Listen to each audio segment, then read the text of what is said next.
Hello friends, I'm currently standing in my new to me 1977 Trillium 1300 fiberglass camper. This is the little camper that I'm going to be renovating and Zuko and I are going to live in for the next God knows how long. I thought it would be fun to film this little video and put it together so that my friends and family all over the country can see what it looks like and what I'm working with and what my plans are for the camper as I renovate and as I transition into living in it full time. One of the things that I was looking for when I was choosing a camper is I wanted something budget friendly, lightweight, and something I could stand up in. That was really important. Something that had really good ventilation and something that I would know would last. Fiberglass campers have a really good reputation for lasting a long time if you take care of them properly. I'm hoping that I can continue on the great love and care that the previous owners put into it and make a whole bunch of new memories of my own in this little camper as I prepare for life on the road. Now, everyone is worried, I know. Zuko has enough space, plenty of space. This is our little kitchen setup. So we have a 2-burner propane stove. We have a tiny little sink. This cover came with it just to provide a little bit more counter space. We have 2 options here. This is for the electric pump to turn it on and off so that you can have just continuously running water. And then this is, ooh, little spider friend. This is a hand pump so that you can save a little bit of water and only use it as you need. We have a little bit of overhead storage up here. Right now I'm storing some cleaning supplies because that's my job for today after I'm done filming. So we have these 2 little cabinets in here, which is nice. And then we have this pull-out drawer. This is this rubber that I can use to reseal the belly band, which I'm planning on doing, which I will show you in a later video. And then they also have a whole bunch of different lights, not sure what these lights go to yet, you know. And then just some fun little quirks, like 2 of the windows don't have a little crank attached to them to open it, so this one is stored in the drawer for 2 of the windows. But that's just, you know, the charm of having a vintage camper. This is the Duotherm original furnace that was in here. I really have no interest in keeping this. It was never used in the 20-something years that Amy and Steve had it. So I'll be getting rid of this and turning all of this into more storage. You can see that they already took out the fridge. So down here is like a jack and some leveling blocks and an extension cable that they used. I also loved having the little roof vent. So I broke it yesterday. I was messing around with it and I had to eventually zip tie the little beads together to the vent top. But you pull this down and it just provides a little bit of light and air coming out the top, which is really great to help prevent condensation. And one thing that I really liked about this camper is that it has so much overhead storage. So much on the front and in the back. So here's some more great storage. We have the little pantry / closet and some more storage up here. And this is the Insulite closed cell foam original insulation. So this stuff is really highly rated, really awesome. One of the previous owners before Amy and Steve had put the scamp rat fur on top of the Insulite. And one thing, you'll see that the Insulite is peeling away from the fiberglass shell. This is a common thing that happens, you know. This is an old camper, so what is it, 40 something. It's old for a camper. So the Insulite, you can see that the Insulite is peeling away. So what I have to do is I have to go in and clean all of that, like I'm gonna peel a little bit more away, clean the fiberglass, clean the Insulite, and reattach it. These are bunk beds. This is pretty standard in these types of campers to have bunk beds that fold down into a little gaucho couch, which I'll show you here in a second. I don't know how many guests I'm realistically going to have that want to stay in a tiny, tiny space with a very big dog and another person. I'm definitely going to figure out a way to make the couch a little bit more comfortable, but I'm going to show you how these fold down into a couch.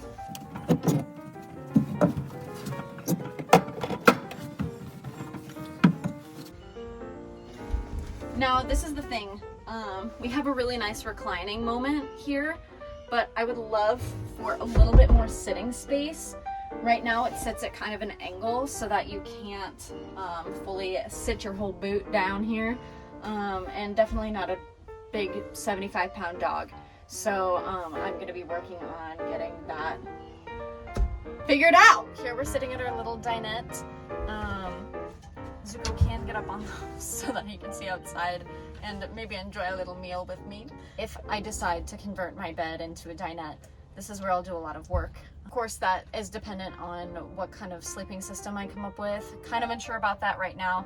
I'm not sure if I want to make a table to stretch out where that drawer is underneath the stove so that I can have a little work desk by the couch just to separate my sleeping versus my working space, and so that I don't have to figure out where to store all of my bedding while I convert this into a dinette. So I imagine that, like the bunk beds, this will happen a lot less often, but it is really nice that this happens, and this is super easy to convert, so I'll show you guys how to do that.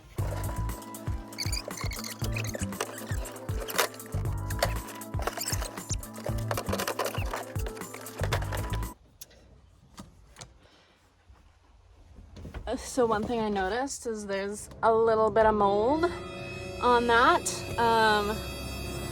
That happens. We're gonna be cleaning today, that's for sure, and probably the next couple days. Anyway.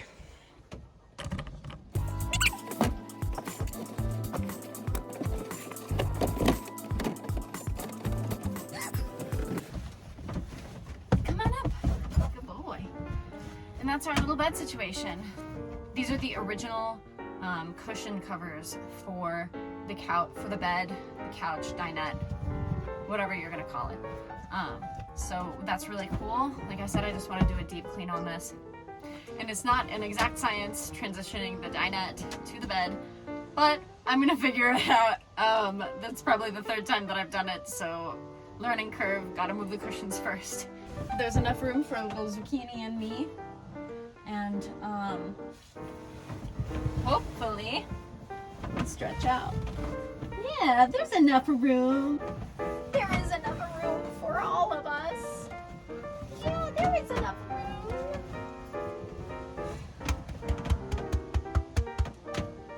I think he's liking his new home that I bought for him. Is this your house? Yeah. So one thing that I really like about this is there is a wee little, oh, there's a spider web in there. There's a wee little escape hatch. So if, God forbid, something happens and I need to make a quick escape from the Trillium, I can. God, I hope not, but there is a little escape hatch, and a very cute little window. So there are these cute little lights here.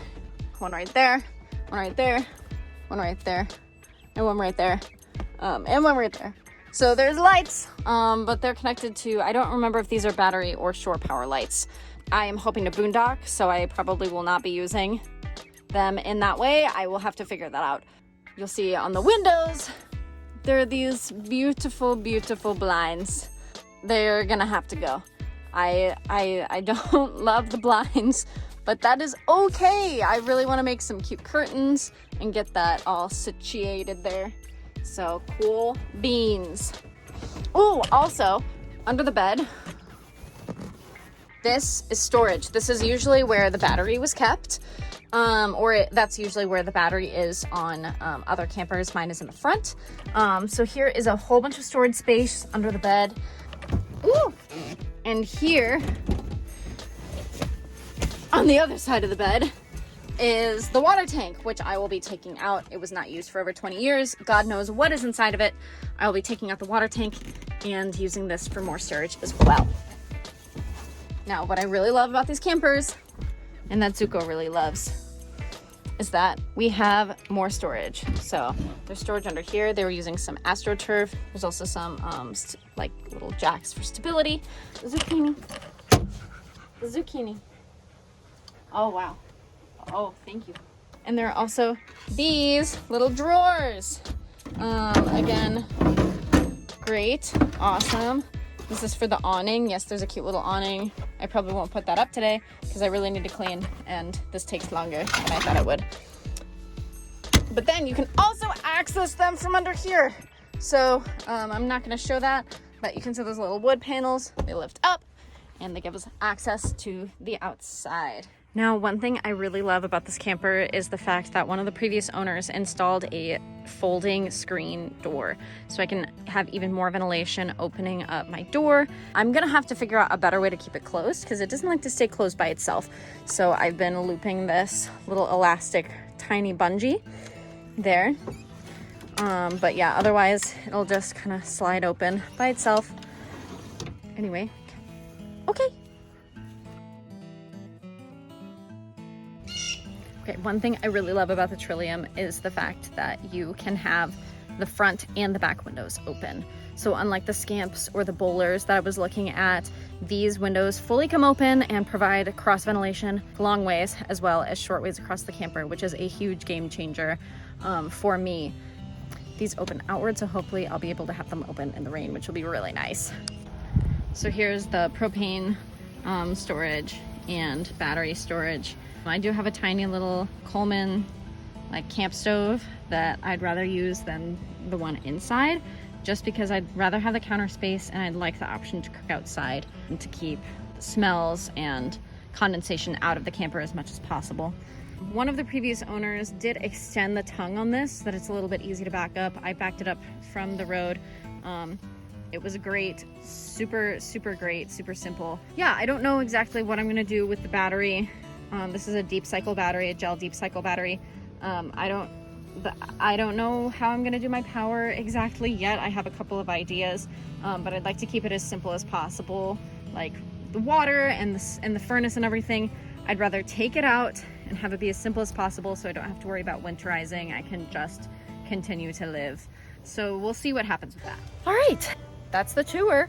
If you have any questions or you want to see anything else, just let me know, and I'd be happy to show you some video or send you some pictures. But this is my tiny little home. I'm really excited. I'm really looking forward to taking it out on its first trip in a couple weeks, but it's going to be a lot of work to get all of it done. So we'll see how it goes, and